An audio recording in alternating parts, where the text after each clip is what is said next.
to them. But in the February newsletter, and I had to condense it, I only have one Q&A. And I don't even give you the question. I tell you, go to the internet if you want, on our website, and we'll give you the whole question. I kind of condense it because there isn't room. It's from a Muslim. He's very upset with me. And if you want to know what Islam teaches, one of our books, Cup of Trembling, we'll give you quotations from the Koran. One of our problems is we are not informed. Do you know that Islam teaches that Jesus did not die, well, he's not the Son of God, he's not God. He didn't die on the cross for our sins. He didn't even die. He didn't die in our place. Somebody died in his place. And Jesus, if you can imagine, pleaded with a look-alike disciple to take his place on the cross. And he was taken to heaven, and he's going to have to come back and die. He's the 27th prophet, and Muhammad is the 28th. And this man was a little upset by somebody had published something that I had said on their website. And I thought I just brought a little bit, and later on I might just quote a little more out of his letter. He says, listen to this, Jacob is not the father of the Jews. His descendants are called the children of Israel, of which many were Muslims. He says, the Bible claims that Abraham was to say, and then he goes on, he says, it wasn't Isaac who was offered on the altar. Isaac is not the son of promise. He says, the Bible claims that Abraham was to sacrifice his firstborn son. Ishmael was his firstborn son, as clearly stated in the Bible. Regardless of who his mother was, the fact remains that Ishmael, not Isaac, was his firstborn and therefore the one to be sacrificed. It is only out of arrogance that the authors of the Old Testament disparage Ishmael and claim Isaac was to be sacrificed. Well, the Arabs aren't even the descendants of Ishmael. If we have any Arabs here this evening, that's not insulting them. Read it in your own Arabic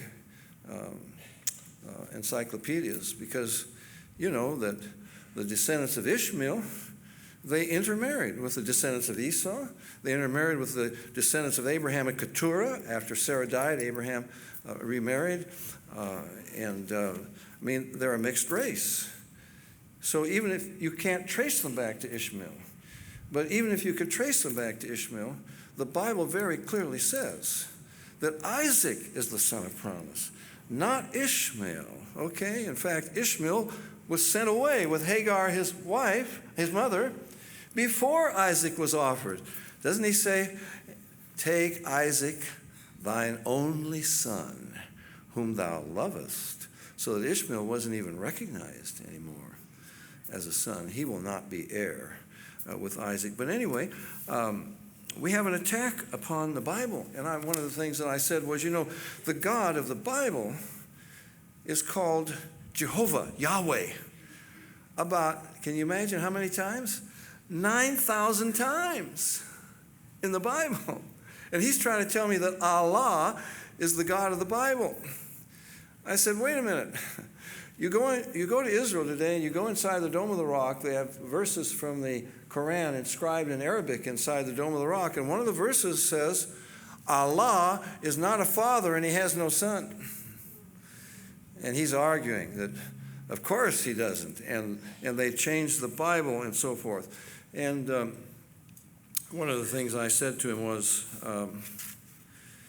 the Bible mentions Jerusalem over 800 times. It's called the city of David 40 times. And the Quran doesn't mention it once. How come? How come Allah doesn't talk about it?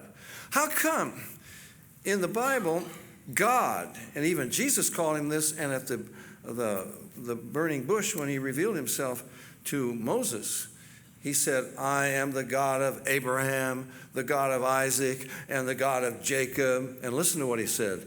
This is my name, and this is my memorial throughout all generations. 12 times in the Bible. And I said, how come Allah never calls himself that?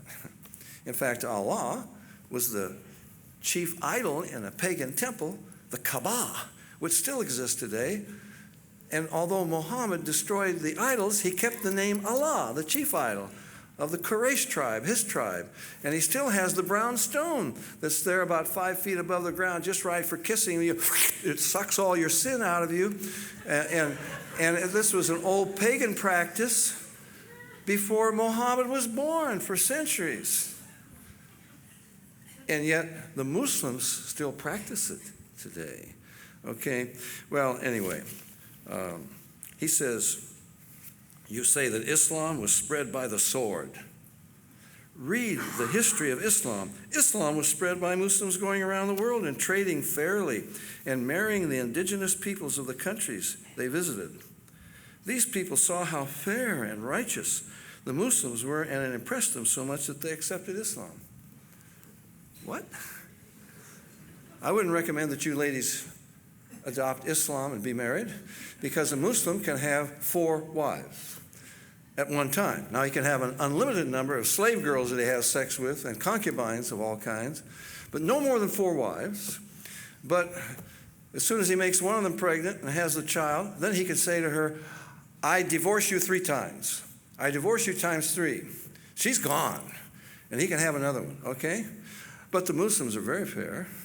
They didn't spread it with the sword, really. Muhammad planned 65 campaigns. He led 27 of them himself, pillage and plunder and destruction and slaughter. And maybe you don't know it, but after the death of Muhammad, it was so horrible that all of Saudi Arabia, practically, deserted Islam. They wanted no more to do with it. And what do you know? They were compelled back into the faith with the sword in what was called the Wars of Apostasy, and tens of thousands of them were killed. And you know it was spread by the sword everywhere. I'm not here to talk about that, so I better move on.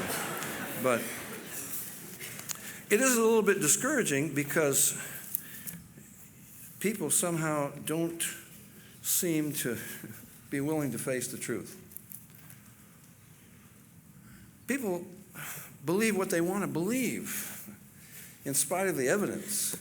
I remember when I was in the business world many, many years ago, a friend of mine had a little sign, maybe you've still seen it, I don't know, on his desk, and it said, don't confuse me with facts, my mind is made up. And that's pretty much the way it is today. Well, evolution has been an implacable enemy of the gospel. The whole purpose of evolution is to show that there is no God, that the world happened by chance. And I don't think parents and pastors and youth ministers are even aware of how thoroughly brainwashed the average young person is in public schools, even though they've been raised in a fine Christian home, a good evangelical church. And I think unless we specifically refute evolution and some of the other lies that are being taught, they are trying to, for example, push homosexuality in the public schools. You have Project 10 right here in Los Angeles system. And they're trying to pass it off as something that's normal and natural. And I won't get off on a long thing about that, but it has always been known as the crime against nature because it is unnatural. And let me just give you just a little bit of an insight. It is a violation of the very first command God gave, which was before the 10 Commandments. What was the first commandment God gave? Genesis chapter 1, be fruitful and multiply and replenish the earth. And homosexuals, lesbians do not do that. It is a rebellion against God. And in fact, if everybody adopted it, it would be the destruction of the human race. Okay? And that's why they have to prey upon other people's children, because they don't have their own and they want to corrupt them.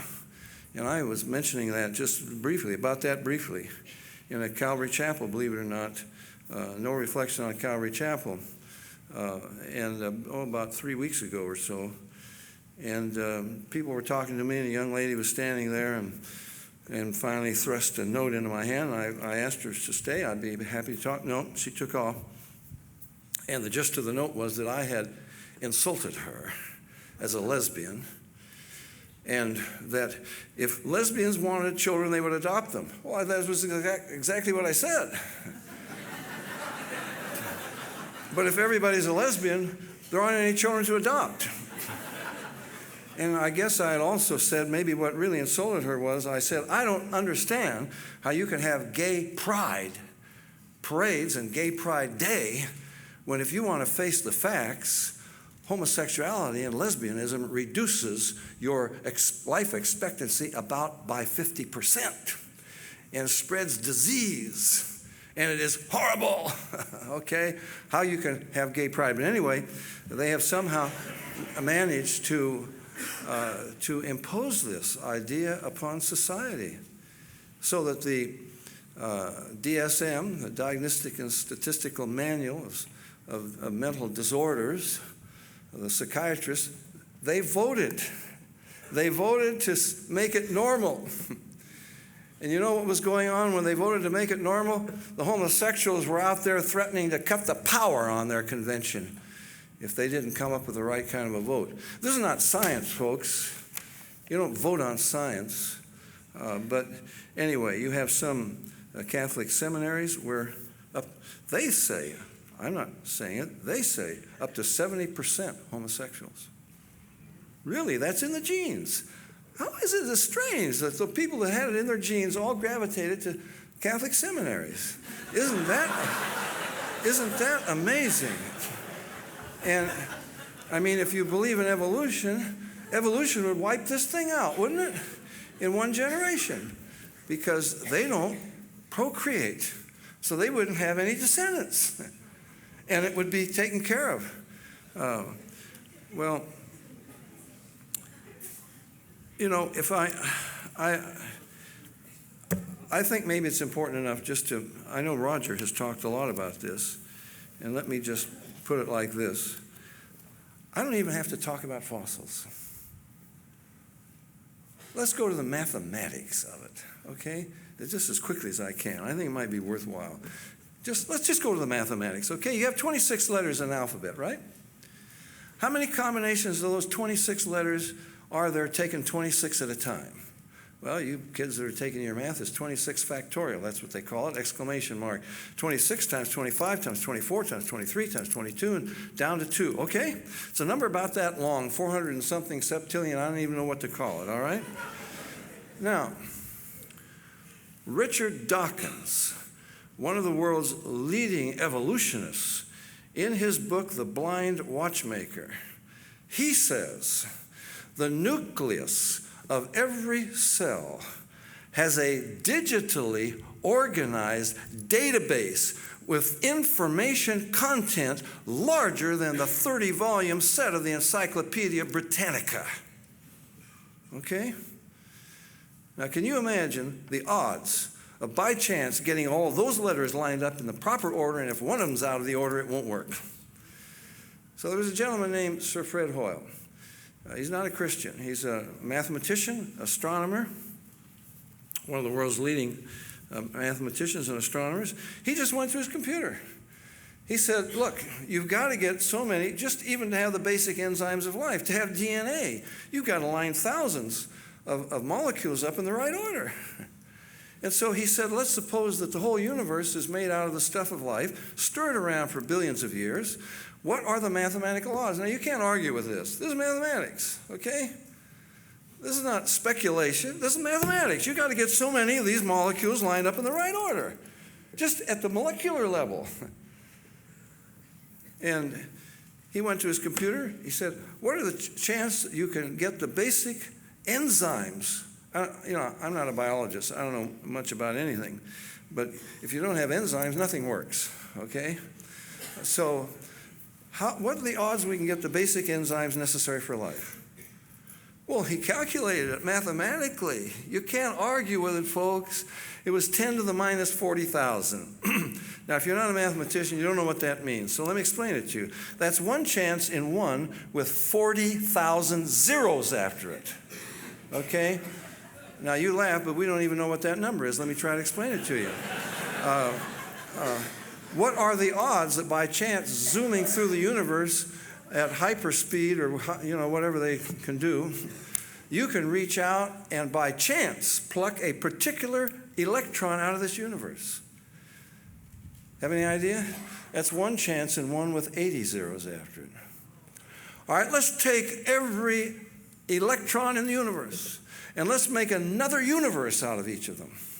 Now what are the odds that zooming through all these universes, you can reach out and you can pluck a particular electron out of all of those universes? It's 1 chance in 1 with 160 zeros after it. You better believe 1 chance in 1 with 40,000 zeros after it never will happen. It is a joke. It is a fraud. And Sir Fred Hoyle says, and they all know it. Well, he says, how come they keep teaching it? Well, his explanation is because it's academically respected. Well, the real reason is because the only alternative means God, and we're accountable to Him, and they don't want it. It's a tragedy that our kids are being taught this in public schools. And some parents, you don't know how deeply those thoughts have been implanted. And the kids may seem to be going along, with everything that mom and dad are teaching them and so forth in Sunday school, but they've got a seed planted in there, and it's going to bear fruit, and we need to give them the facts, the evidence. We need to reason with them, as Paul did. Now, maybe you're not aware of this, but Clarence Darrow, you remember the famous trial back there, the Scopes trial. You know what his argument was? His argument, in those days, they taught creation in public schools, right? His argument was, it's not right to only teach one point of view. You gotta have 2 points of view. Let's bring in evolution too. And when the evolutionists got control, you try to get 2 points of view in there now. They won't allow it, okay? Well, these are some of the things that are happening. I don't want to depress you, but let me just give you a few facts. You only need to look at recent history for verification of what I'm talking about. The erosion of faith. All of America's major universities, the first ones that were founded, Harvard, Yale, Princeton, Brown, Dartmouth, Pennsylvania University, and so forth, they were Christian in origin. They were built upon a biblical foundation. And you look at them today. They are not only atheistic, they're anti-Christian.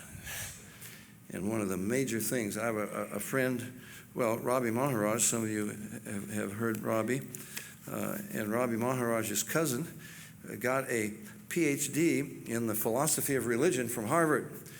And he said it was a battle, every step of the way, trying to destroy his faith, trying to undermine the Word of God. These people are the enemies of the gospel of Christ, and this is our young people are in their hands. I think we need to be aware of that. BBC, I'll just give you a few statistics to really depress you. BBC recently reported that many vicars in the Church of England don't even believe in God. These are vicars. These are pastors. They call God a man-made myth. The former Archbishop of Canterbury, Robert Runcie was his name, he said he didn't know why Christ had to die on the cross. And this is the spiritual head of the Church of England. He said God judges no one. The current Archbishop, George Carey, says, quote, Anglicanism at its very best can hold together Catholicism, evangelicalism, charismaticism, and liberalism. A secular reporter described his visit to an Anglican church on Easter Sunday, quote, featured were songs by the Spice Girls, an immoral British rock group, whom the speaker said were the successors of Mary and Martha, the first Spice Girls. How about that? Well, I don't want to step on people's toes. I try not to offend anybody, but you had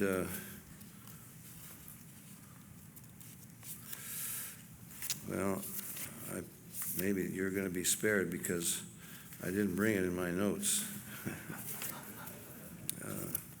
But anyway, I'll pass on that one, I guess. A little embarrassing, but I thought I had it here. But anyway, that's not an uncommon thing with me. Well, what do you know? Here it is.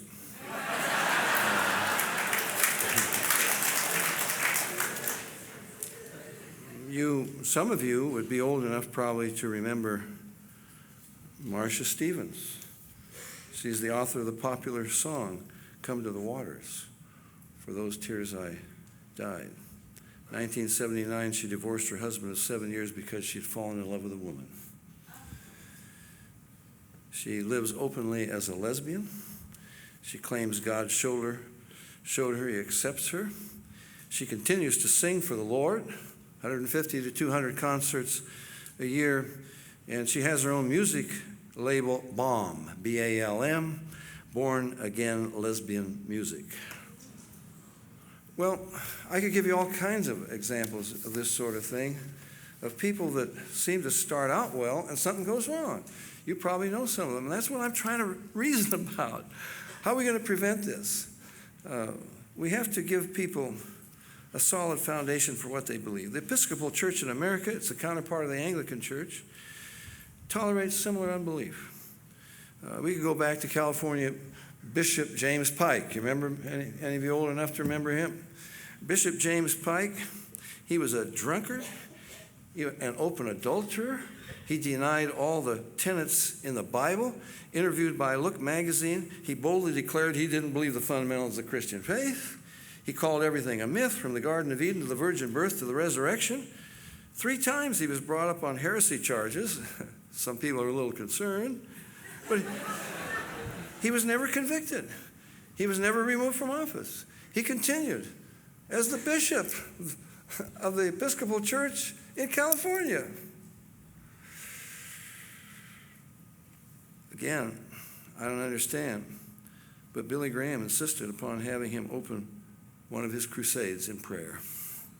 Wow. How is this possible? See, it seems that if you use God words, if you talk about God, you talk about Jesus, and you have use kind of a religious vocabulary, then you can pass yourself off as a Christian. It's accepted because we don't want to offend anybody. We don't want to say somebody's wrong. I mean, that's negative. You shouldn't do that, And so Jude, I don't think he